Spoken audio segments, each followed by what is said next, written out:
नमस्कार बच्चों, कैसे हैं आप सब। आशा करती हूँ आप सभी अच्छे होंगे, स्वस्थ होंगे, खुश होंगे और अपनी पढ़ाई भी अच्छे से कर रहे होंगे। तो जैसा कि आप सभी जानते हैं, मैं हूँ आपकी हिंदी की अध्यापिका और मैं स्वागत करती हूँ आप सभी का आईसीटी वर्चुअल क्लासरूम में। और आज हम यहाँ पर एकत्रित हुए हैं पढ़ने के लिए क्लास 8 की हिंदी।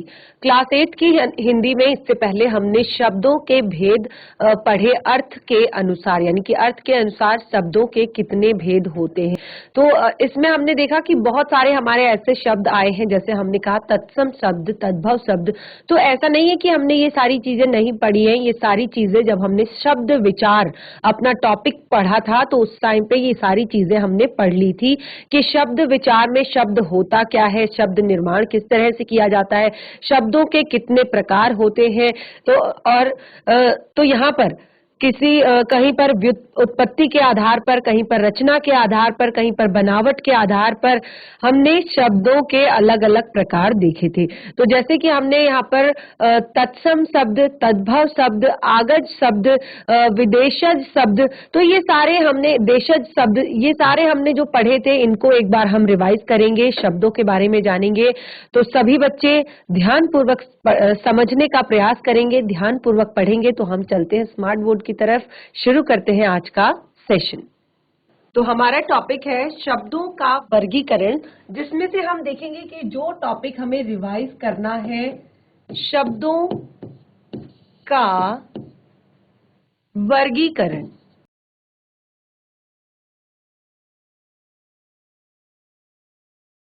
शब्दों का वर्गीकरण। तो शब्दों के वर्गीकरण में हम देखेंगे शब्दों के कितने टाइप होते हैं। ठीक है, जैसे हमने कहा उत्पत्ति के आधार पर, उत्पत्ति के आधार पर, उत्पत्ति के आधार पर। उसके बाद हमारा दूसरा पार्ट है इसमें, रचना के आधार पर, रचना के आधार पर। और तीसरा है अर्थ के आधार पर। और नंबर 4 है विकार या प्रयोग के आधार पर। ठीक है, विकार या प्रयोग के आधार। ठीक है, तो ये शब्दों का वर्गीकरण हमने यहाँ पर किया। तो इससे पहले हमने शब्दों को जाना था कि शब्दों के कितने प्रकार होते हैं, शब्दों के कितने भेद होते हैं। शब्द भेद अर्थ के आधार पर, यानी कि शब्दों के भेद अर्थ के आधार पर, ये हमने पढ़ा था। और इसमें हमने जाना था कि अर्थ के आधार पर शब्दों के कितने भेद होते हैं। तो कितने भेद होते हैं अर्थ के आधार पर शब्दों के, ये हमने जाना। पर्यायवाची शब्द, विलोम शब्द, अनेकार्थक शब्द, एकार्थक प्रतीत होने वाले शब्द, अनेक शब्दों के लिए एक शब्द, और श्रुति सम भिन्नार्थक शब्द। तो ये सारी चीजें हमने पढ़ी थी। देखिए, हमने कहा कि जब हमने यहाँ पर अर्थ के आधार पर शब्दों के कुछ जो भेद पढ़े थे, तो उसमें हमने कहा कि तत्सम शब्दों का विलोम तत्सम ही होगा, तद्भव शब्दों का विलोम तद्भव ही होगा, आगज शब्दों का विलोम आगत ही होगा। तो कैसे हम पता लगा पाएंगे कि कौन सा शब्द तत्सम है, कौन सा शब्द तद्भव है, कौन सा शब्द देशज है, कौन सा शब्द विदेशी है। तो इस तरह से हम कैसे पता लगाएंगे, इसके लिए हमें ये शब्दों का जो वर्गीकरण है, इसको एक बार फिर से रिवाइज करना होगा, फिर से इसको हमने पढ़ना होगा। तो ये सारा टॉपिक आपने अपनी कॉपी में लिखा है, ये केवल रिवीजन हमारा यहाँ पर पाठ का चल रहा है। तो इसको एक बार ध्यान पूर्वक अगर आप समझेंगे तो सारे जो भी आपके डाउट्स हैं वो सारे क्लियर हो जाएंगे। तो सबसे पहले, जैसे कि हमने कहा उत्पत्ति के आधार पर, ठीक है। देखिए उत्पत्ति के आधार पर यानी कि जो आपकी हिंदी भाषा है, जब आप हिंदी भाषा को पढ़ते हैं, हिंदी भाषा को लिखते हैं, तो आप देखते हैं कि इसमें से इसमें जो शब्द हैं वो अनेक भाषाओं से मिले हुए हैं। ऐसा बहुत कम शब्द होते हैं जो प्योर हिंदी के होते हैं। ठीक है, इसमें कई कई शब्द ऐसे होते हैं जो संस्कृत से आए हुए होते हैं, कई शब्द ऐसे होते हैं जो अरबी होते हैं, कई शब्द ऐसे होते हैं जो फारसी होते हैं, कई शब्द अंग्रेजी के होते हैं और कई शब्द तुर्की होते हैं। तो इस तरह हम कह सकते हैं कि जो हमारी हिंदी है या हिंदी शब्दों की जो उत्पत्ति है वो देखिए, क्योंकि हमने कहा कि अलग अलग जगह से आए हैं सारे शब्द। ठीक है, तो इस तरह से हम कह सकते हैं कि सारे जो हिंदी शब्दों की उत्पत्ति स्रोत है संस्कृत, अरबी, फारसी, अंग्रेजी, या ये हिंदी की बोलियां आप इन्हें कह सकते हैं। तो इस तरह से देखिए हिंदी जो भाषा है उसके शब्दों को हम यहाँ पर 5 भागों में बांटेंगे। सबसे पहले हम उत्पत्ति के आधार पर इस पॉइंट को हम समझते हैं। तो उत्पत्ति के आधार पर, उत्पत्ति के आधार पर शब्द भेद, उत्पत्ति के आधार पर शब्द भेद। तो देखिए उत्पत्ति के आधार पर शब्दों के यहाँ पर 5 भेद बताए गए हैं। कौन कौन से? तत्सम, नंबर 2 है तद्भव,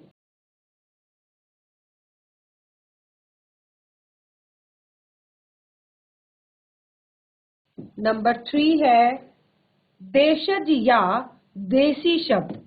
ठीक है, देशज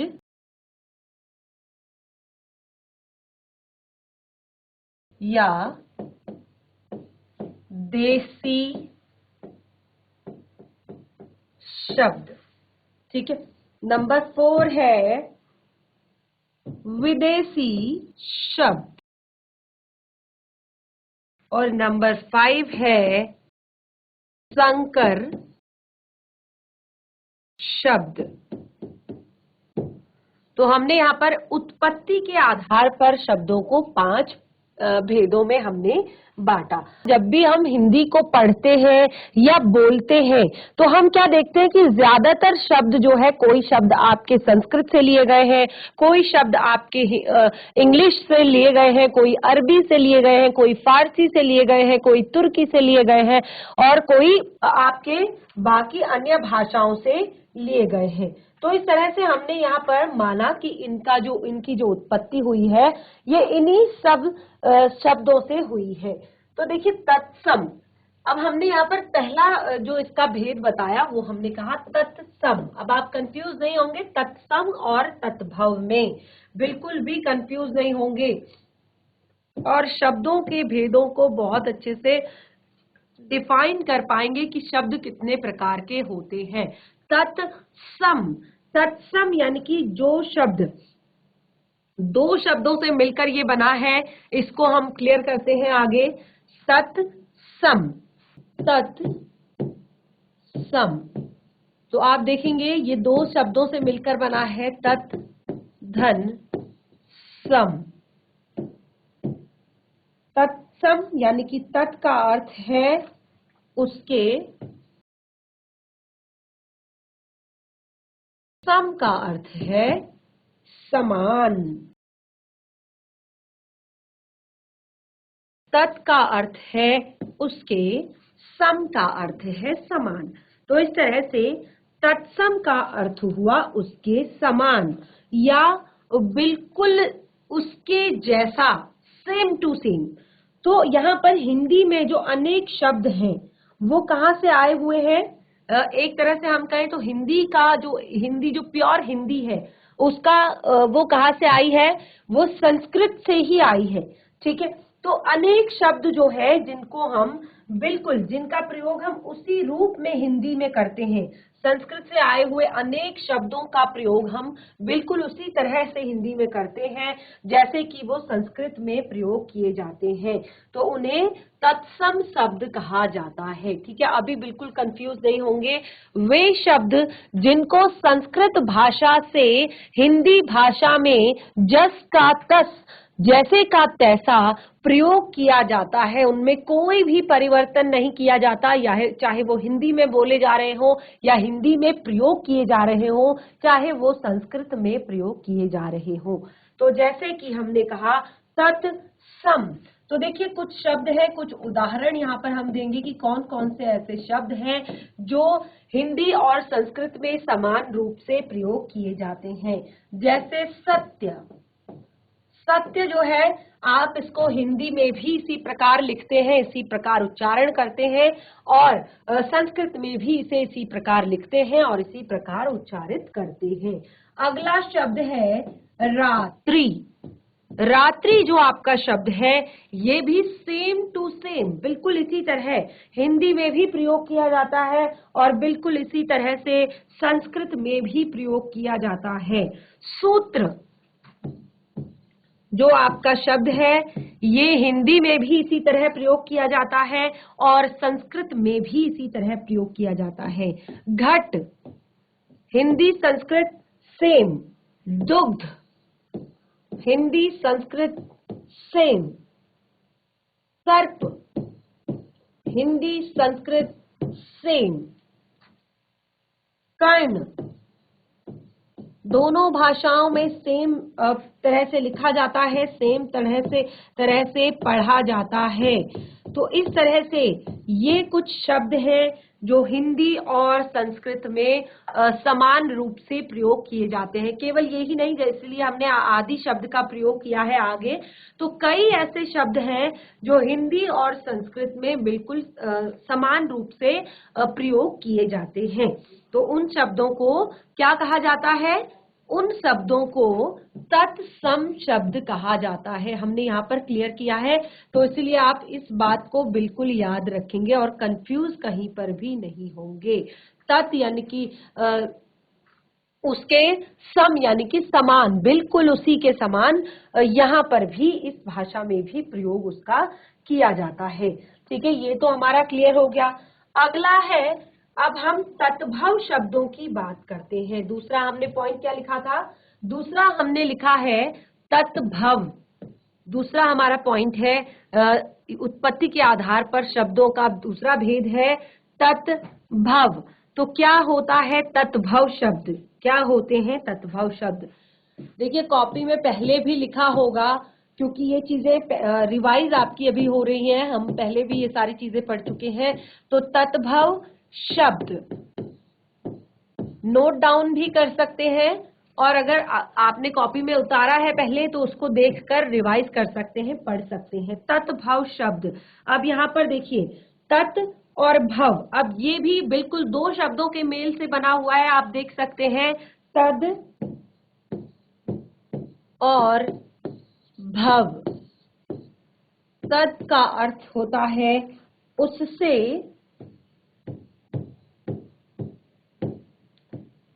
भव का अर्थ है पैदा हुआ या उत्पन्न हुआ।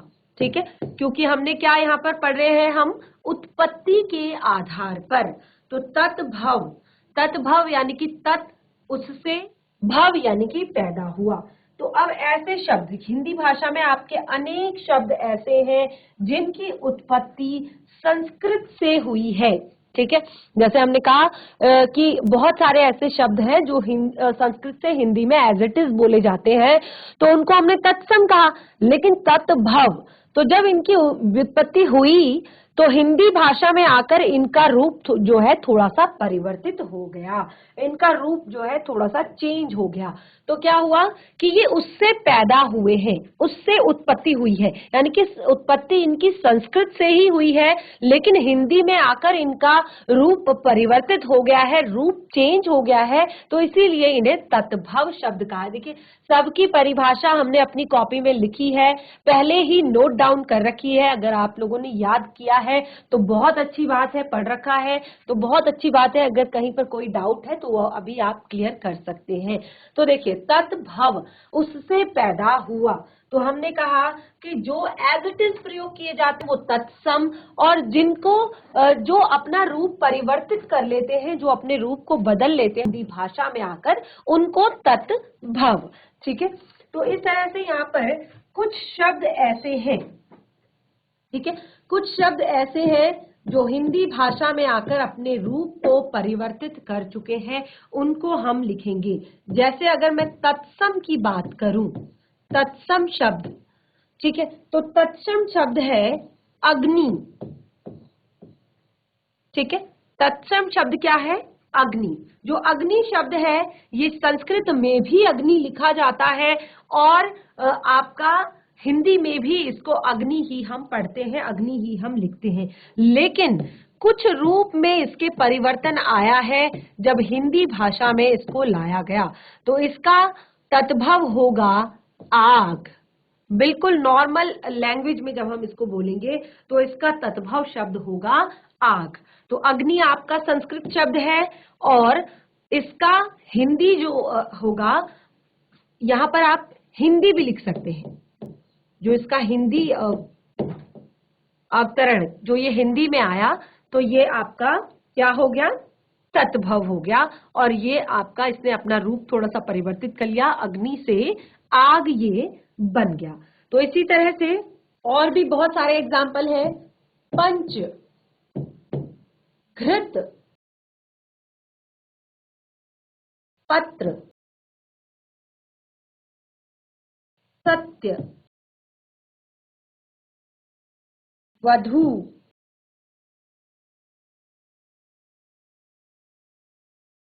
तो देखिए हमने यहाँ पर 5 शब्द लिखे हैं।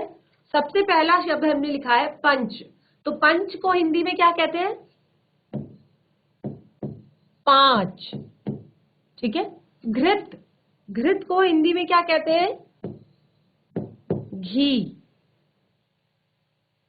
पत्र, पत्र को हिंदी में क्या कहते हैं? पत्ता। वधू, सत्य, सत्य को हिंदी में क्या कहते हैं? सच। वधू को हिंदी में क्या कहते हैं? बहू। ठीक है, तो ये शब्द हो गए आपके तत्सम और ये शब्द हो गए आपके तत्भव।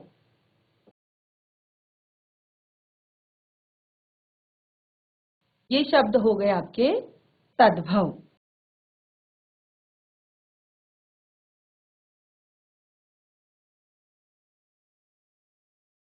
ठीक है, तो इस तरह के और भी एग्जाम्पल मैं आपको यहाँ पर कुछ लिखवा देती हूँ ताकि आपको क्लियर हो जाए चीजें। जैसे कर्ण, हिंदी में क्या कहेंगे? कान। ग्रह, हिंदी में कहेंगे घर। ग्राम, हिंदी में क्या कहेंगे? गांव। लक्ष्य, हिंदी में कहेंगे लाख। सप्त, हिंदी में कहेंगे 7। हस्ती, हाथी। तो इस तरह से और भी बहुत सारे शब्द हैं। जैसे सूर्य, हिंदी में कहते हैं सूरज। ठीक है, और कर्म, हिंदी में कहते हैं काम। मस्तक, हिंदी में कहते हैं माथा। स्वर्ण, हिंदी में कहते हैं सोना। ठीक है, तो ऐसे बहुत सारे शब्द हैं जो तत्सम से तत्भव हुए हैं, यानी कि जिन्होंने हिंदी में आकर अपने रूप को परिवर्तित किया है। और कुछ शब्द ऐसे होते हैं जो हिंदी और संस्कृत दोनों में समान रूप से प्रयोग किए जाते हैं और उनको हम तत्सम शब्द कहते हैं। जो दोनों, जैसे हमने यहाँ पर सत्य कहा, तो सत्य आप हिंदी में भी बोलते हैं और आप संस्कृत में भी बोलते हैं, तो सत्य शब्द जो है उसको आप तत्सम शब्द कहेंगे। और लेकिन सच जो है वो संस्कृत में नहीं बोला जाता, वो केवल हिंदी में ही बोला जाता है सच। वधू, जैसे कुल वधू, तो ये वधू शब्द जो है आप हिंदी में भी प्रयोग कर सकते हैं और इसका प्रयोग संस्कृत में भी होता है, लेकिन बहु शब्द जो है वो केवल हिंदी में प्रयोग किया जाएगा। इस तरह से घृत, घृत आप संस्कृत में भी बोलते हैं और घृत आप हिंदी में भी बोलते हैं, लेकिन घी जो है वो केवल आप हिंदी में ही बोलते हैं। तो जो हिंदी से, जो संस्कृत से उत्पन्न हुए हैं, जो संस्कृत से पैदा हुए हैं, उनको तत्भव, जो संस्कृत में समान रूप से बोले जाते हैं उनको तत्सम। तो ये बहुत सारे एग्जाम्पल हमने यहाँ पर कर लिए और भी एग्जाम्पल आप लिख सकते हैं। जैसे कि मैंने कहा कर्म, और आपका सूर्य, मस्तक, स्वर्ण, इनके आप तत्भव लिखेंगे। इन शब्दों के आप तत्भव शब्द लिखेंगे। ये आपके लिए होमवर्क है। ये चारों को आप अपनी कॉपी में नोट डाउन कीजिए। और भी आप अपनी, जब आप नोटबुक पढ़ते हैं तो उसमें शब्द आते हैं, आप देखिए कि किस तरह से किस शब्द का प्रयोग किया जा रहा है। तो ये तो क्लियर हुए हमारे तत्सम और तत्भव शब्द।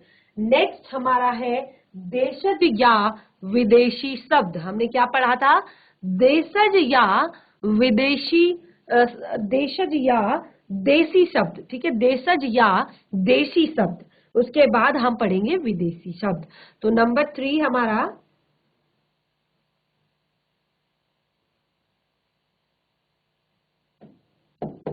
देशज या देसी शब्द। देशज या देशी शब्द। तो देखिए, जो अपने ही देश में, देशज या देसी किन्हें कहते हैं? जो अपने ही देश में बोलियों या भाषाओं में से हिंदी में आए हैं, ठीक है। कई बार क्या होता है कि हिंदी में जो चीज बोली जाती है, जो शब्द बोला जाता है किसी चीज के लिए, वो बोलियों में आकर चेंज हो जाता है। एक क्षेत्र के अनुसार लोग उसको अपनी टोन में, अपनी भाषा में उसको बोलने लगते हैं, तो वो देशज या देसी शब्द हो गए। ऐसे बहुत सारे शब्द हैं जिनको हम अपनी भाषा में बोलते हैं, जैसे पगड़ी, झाड़ू, झटपट, जूता। तो ये सारे शब्द हमने अपने आप बनाए हैं, इनकी उत्पत्ति हमने अपने आप की है। ये हिंदी से ही बने हैं, हिंदी से बने हैं, लेकिन हमने उन्हें अपनी भाषा में, अपनी लैंग्वेज में उनका हम प्रयोग करते हैं, ठीक है। तो इसको हम एक बार लिख लेते हैं। यहाँ पर एग्जाम्पल केवल लिखेंगे क्योंकि हमने इनको हमने पहले ही सारे परिभाषा सब कुछ हमने पहले लिखा है। तो एक बार फिर से सुन लीजिए कि जो शब्द अपने ही देश की बोलियों या भाषाओं से हिंदी भाषा में आ गए हैं, अपने ही देश की बोलियों से या भाषाओं से, ठीक है। जो पगड़ी शब्द है ये भी हमारी भाषा में आ चुका है, हिंदी भाषा में। झटपट, तो कहीं पे इस तरह शब्द का प्रयोग किया जाता होगा, वो भी हिंदी में आ चुका है। तो ऐसे बहुत सारे शब्द हैं जिनको हम लिख लेते हैं पगड़ी,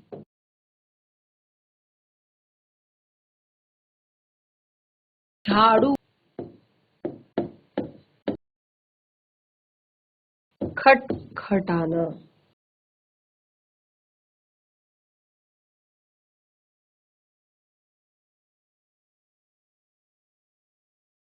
जूता,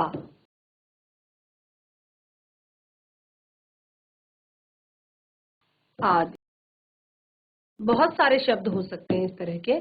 तो आप भी ऐसे शब्दों को ढूंढिए और इसमें लिखिए। अगला है हमारा नंबर 4 विदेशी शब्द।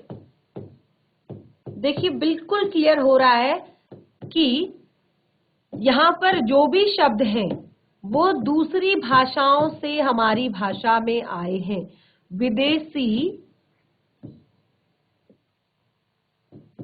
शब्द,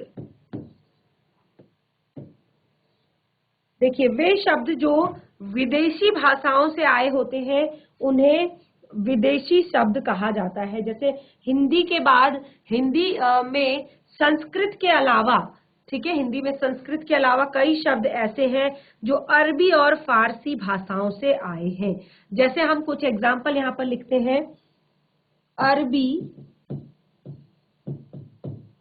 और फारसी, अरबी और फारसी से जुड़े हुए कुछ शब्द हम यहाँ पर लिखते हैं। जैसे अखबार,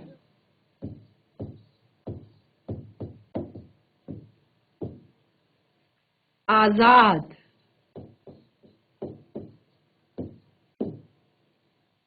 इंसाफ, कब्र, कागज, कानून,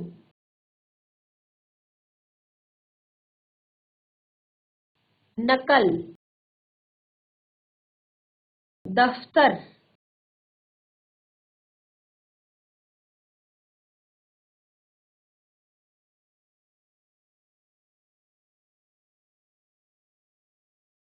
मेहनत,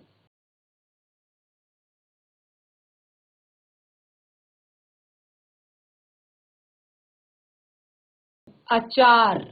तो देखिए इतने सारे शब्द जो हम अपनी डेली लाइफ में बोलते हैं, रोजाना जो हम शब्द बोलते हैं, वो एक भी शब्द हमारी हिंदी भाषा से नहीं है। ये सारे शब्द क्या है? अरबी और फारसी भाषाओं के हैं। आदमी, आसमान,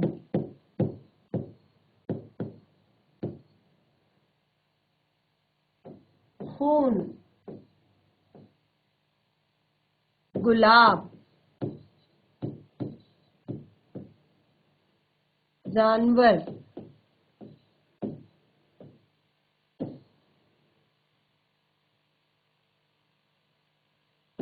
दीवार, नमक, बीमार,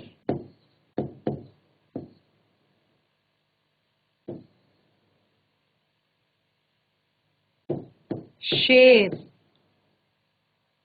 सब्जी, शहद, मजदूर।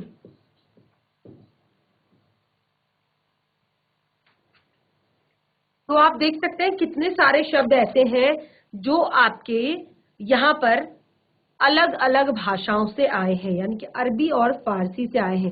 अब कुछ शब्द ऐसे हैं जो तुर्की, फ्रांसी, चीनी, रूसी, जापानी और पुर्तगाली शब्द हैं। तो ये शब्द जो हमने यहाँ पर लिखे ये अरबी और फारसी से लिए गए हैं। अब कुछ शब्द मैं आपको अलग अलग यहाँ पर बताऊंगी कि जो शब्द तुर्की से लिए गए हैं, जो शब्द फारसी से लिए गए हैं, फ्रांसीसी से लिए गए हैं, और जो शब्द चीनी से लिए गए हैं। ये भाषाएं हैं सभी रूसी, जापानी,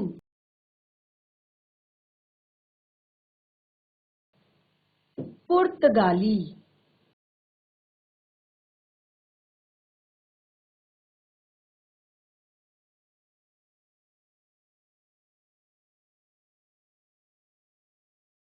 फ्रांसी।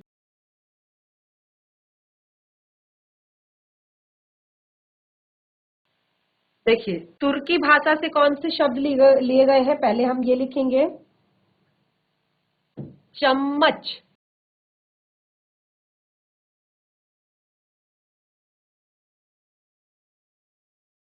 कुर्ता, बेगम,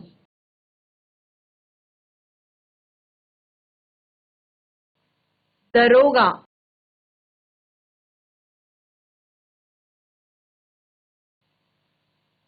चाकू,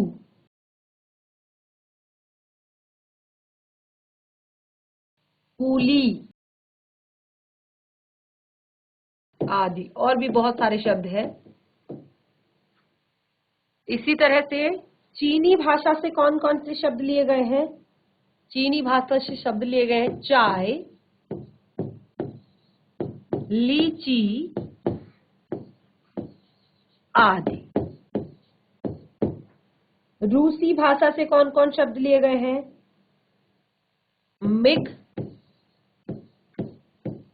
और स्पुतनिक।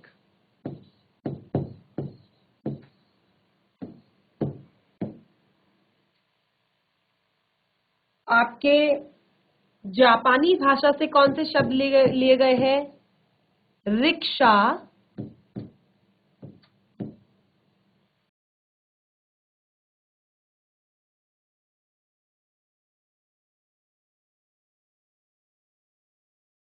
आदि। इसी तरह से पुर्तगाली से कौन कौन से शब्द लिए गए हैं? गमला, इस्पात आदि। इसी तरह से फ्रांसीसी भाषा से कौन से शब्द लिए गए हैं? कूपन, कारतूस,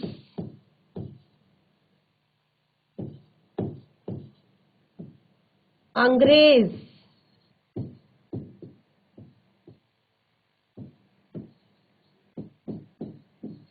आदि। तो इस तरह से आप देखते हैं कि हमारी जो हिंदी भाषा है इसमें बहुत सारे शब्द ऐसे हैं जो केवल दूसरी भाषाओं से लिए गए हैं। तो जो दूसरी भाषाओं से लिए गए शब्द होते हैं उन्हें विदेशी शब्द या विदेशी शब्द कहा जाता है। तो अभी तक आपने देखा बहुत सारे ऐसे शब्द जो हम अपनी डेली लाइफ में यूज करते हैं, रोज डेली के रूटीन में हम यूज करते हैं, जैसे चम्मच, कुर्ता, दरोगा, चाकू, कूली, चाय, मिग, रिक्शा, गमला, कूपन। ये सारे शब्द ऐसे हैं जो हम दिन में कम से कम 10 बार यूज करते हैं, 10 बार हम बोलते हैं। तो सारे शब्द क्या है? ये विदेशी शब्द हैं, यानी कि दूसरे देश से आए हुए ये शब्द हैं। तो अभी तक हमने यहाँ पर उत्पत्ति के आधार पर बताया कि इन शब्दों की उत्पत्ति कहाँ कहाँ से हुई है, किस तरह से हुई है, और उसी के आधार पर हमने इनको बांटा। तो अब हमें उत्पत्ति के आधार पर क्लियर हो गया कि 4 तरह से ये शब्द अलग अलग जगह से आए। सबसे पहले तत्सम, यानी कि बिल्कुल जैसे कि हमने जिस भी भाषा से लिया है, यानी कि संस्कृत से अगर हमने कोई शब्द लिया है तो उसको जस का तस यूज करना हिंदी भाषा में।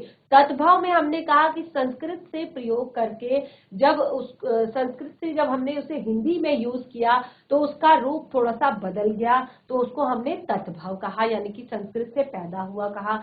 उसके बाद हमने देशज शब्द कहा, यानी कि देशी शब्दों के बारे में कहा। तो देशी शब्द जो बोलियों में लोग आपस में बोला करते हैं, यानी कि कुछ बोलियां ऐसी होती हैं जो फिर भाषा का नाम ले लेती हैं, भाषा का रूप ले लेती हैं।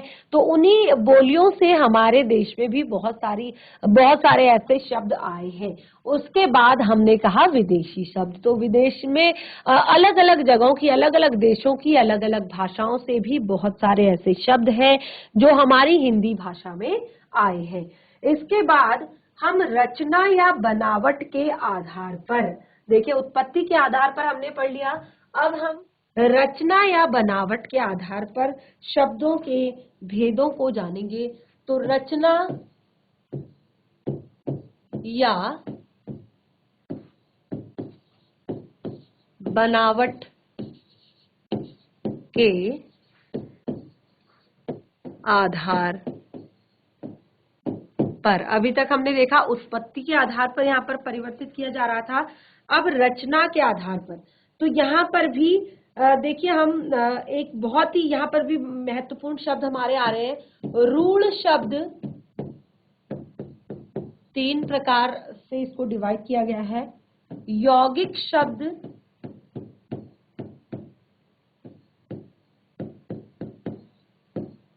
तीसरा है आपका योग रूढ़।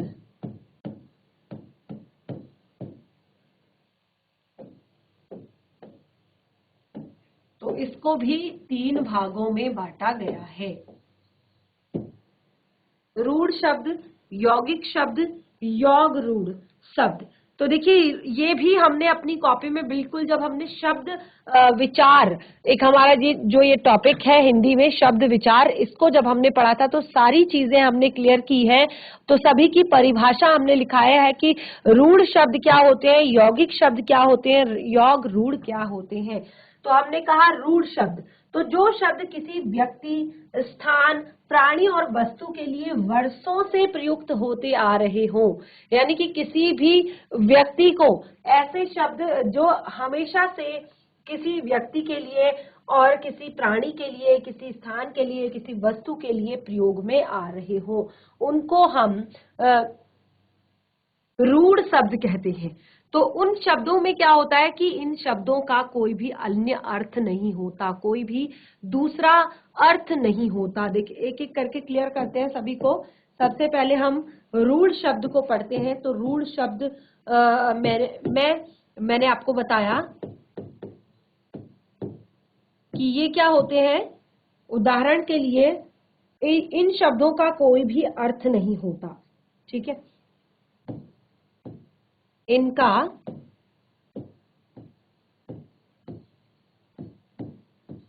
कोई अन्य अर्थ नहीं होता, इनका कोई अन्य अर्थ नहीं होता। जैसे दीवार, ठीक है, उदाहरण जरूर नोट डाउन करेंगे क्योंकि इसी के लिए हम रिवीजन यहाँ पर कर रहे हैं। दीवार, हाथी, चित्र,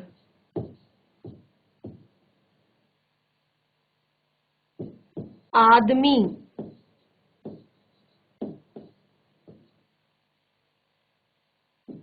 विद्या,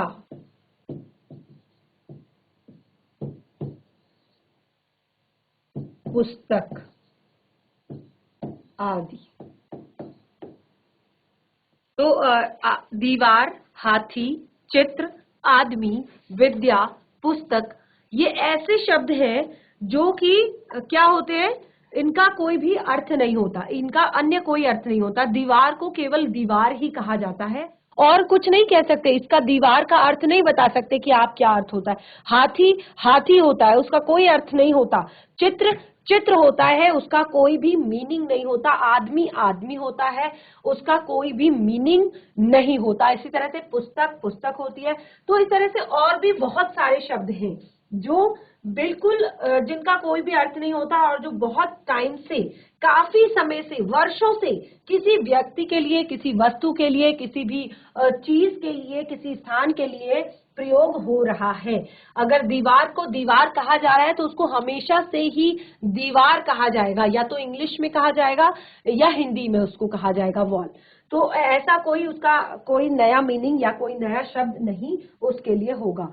तो इस तरह से यहाँ पर रूढ़ शब्दों की कुछ विशेषताएं भी होती हैं कि इनका सामान्य प्रचलित अर्थ का ये बोध कराते हैं और इनके टुकड़े नहीं किए जा सकते। अगर टुकड़े किए भी जाएं तो इनके टुकड़ों का कोई भी अर्थ नहीं निकलता है। तो इस तरह से अभी तक हमने यहाँ पर रचना और बनावट के आधार पर जो शब्द हैं उनको हमने थोड़ा सा समझ लिया है। तो बच्चों हमने अभी तक यहाँ पर उत्पत्ति के आधार पर और रचना तथा बनावट के आधार पर शब्दों को हम यहाँ पर पढ़ रहे हैं। आगे भी हम कंटिन्यू करेंगे इनको कि किस तरह से और बाकी के जो भाग हैं उसमें शब्दों को बांटा जाता है, उनको अच्छे से समझेंगे। तो आज का सेशन आपको समझ में आया होगा, इसको घर पर जरूर रिवाइज करें, जरूर एक बार पढ़ें। हम मिलेंगे अपने नेक्स्ट सेशन में, तब तक के लिए धन्यवाद। आपका दिन शुभ हो।